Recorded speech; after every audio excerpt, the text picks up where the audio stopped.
This is Melaeauca linariifolia, flax-leaf paperbark.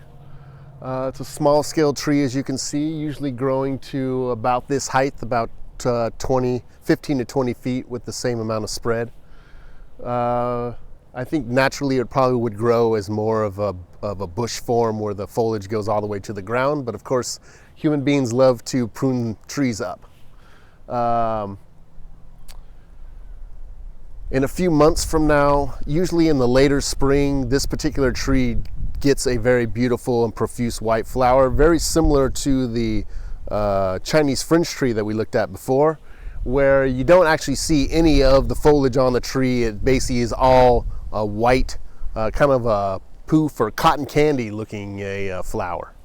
Of course, the trademark of the flax-leaf paperbarks is the bark itself. It's built up of many layers, and it almost is very similar to paper. In fact, I've wallpapered a room in it before.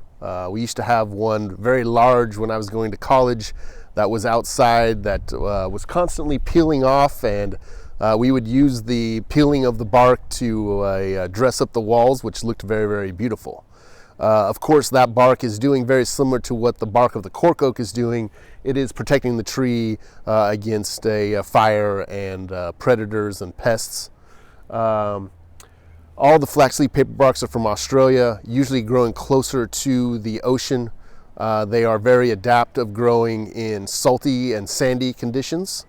And they are very adapted, like most of the Australian plants, of growing in our climate here in California. This is Melaeauca linariifolia, flax-leaf paperbark.